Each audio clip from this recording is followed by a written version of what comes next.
not know, what are the basic parameters that you think needs to be observed before using a community swimming pool? What is a layman should just see before jumping into the swimming pool or pushing the child to, take a swimming lesson or something like that? In your opinion, what should be the basic parameter?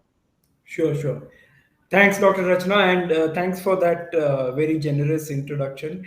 I definitely would like to contribute to this cause because, as you rightly put, we should prevent infections rather than treat them. Yeah, from all different point of view. Of course, the morbidity is there, but there are other issues of antimicrobial resistance and all the stuff. So the lesser the people end up taking medicines or end up taking treatment, the better it is for their own health, but also for the overall public health.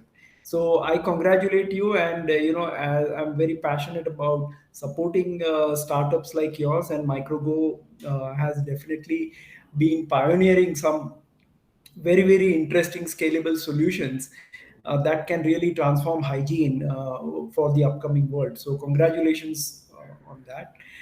On your question, I think you know uh, if I am a common man without the knowledge of microbiology or infection control, what I would look at are the fundamentals in place. And what are those fundamentals? Is that uh, are people sacrosanct about following certain basic norms? Yeah, like taking a shower, ideally with soap, before entering the pool. Yeah, are the relevant signages about cleanliness, hygiene, maintenance visible there? Yeah. It could also be that a swimming pool that is deeply appreciative of overall safety aspects. Things like, are there lifeguard floats available there, or are the signages about the depth? Yeah, signages about children should not go beyond this point, etc., very apparent. That is a telltale sign of a well kept swimming pool, and obviously therefore all other practices might also be followed. Yeah.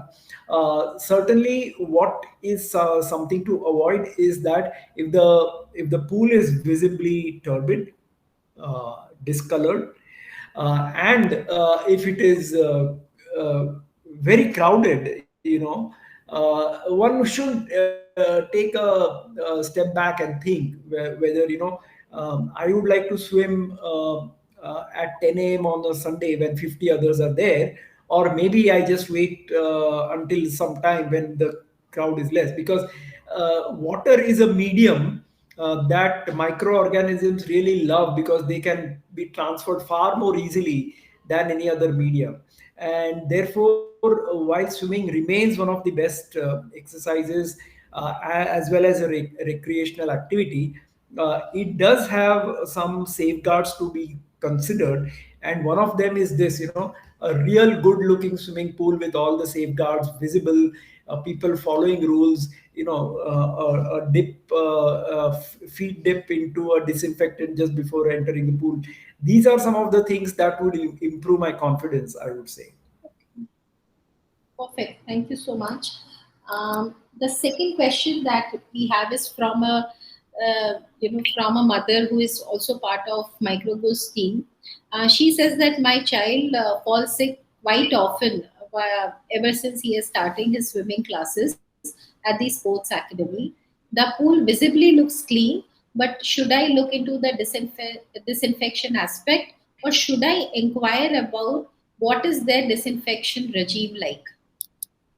Yeah, so I think again here there are two parts. Definitely, one needs to find out whether the disinfection is proper or not. But that itself may not really be the whole story. For example, one of the things is that there are certain parasites, example Giardia and Cryptosporidium, that as part of a certain part of their life cycle have a disinfectant resistant form. Yeah. And typical chlorine concentrations will not take care of those. Yeah. So it is very important that swimming pools adhere to certain fundamental practices like people having diarrhea, vomiting, or even suffering from cough and cold are not only discouraged but almost banned from entering the pools. Even if they might be feeling energetic, uh, that it is like, in offices you often worry about absenteeism. Sometimes a sick person comes in, presentism becomes a problem. It is exactly the same thing here, that a sick person coming into the pool, even at the best level of disinfectants, may not be protective enough. So therefore I would focus on both the aspects. Proper disinfection, it might be visibly clean and clear, but practices relating to sick people and vulnerable people not going into the pool, if they are adhered, then I would have more confidence. And I would say that maybe in the case of this mother, she needs to look at that aspect as well, and maybe reinforce, when her child is not feeling well, not to send her, but tell all other parents as well that they must not do it, because that really is a kind of a focal point for emergence of widespread infections. So the crux of the matter still remains discipline, right? Discipline by them, discipline by us. Absolutely, absolutely, absolutely. And as I said, if it was going to a football field to play, and of the 10 people, one of them is sick, then the nine catching infection is the chances may be lower than if 10 people, of them one of them sick, going into a pool. The 9 people might catch infections faster. Yeah, or more people amongst those remaining nine might catch infection, because water is such a beautiful medium for microorganisms to spread. Sure. Thank you so much. So the third question is, I mean, this is mostly related to tanning. That I've noticed that I tend to tan a lot after I started swimming at my apartment's community swimming pool. Does it have anything to do with chlorination?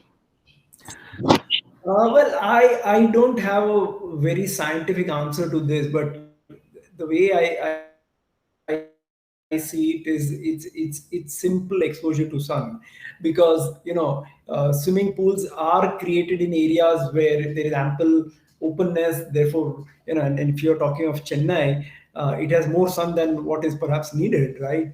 And therefore, if you are in that open sun for a longer time, that tanning might occur, regardless. Maybe you don't need to be in a swimming pool, but with whatever covering you have on your body, the skin exposed to sun for that long time, whether you are in swimming pool or outside, might show similar levels of tanning. Whether chlorine impacts and worsens it, I do not know, but it is an antioxidant after all. So a strong oxidant after all. So maybe, but I would say largely I would attribute it to the sun exposure.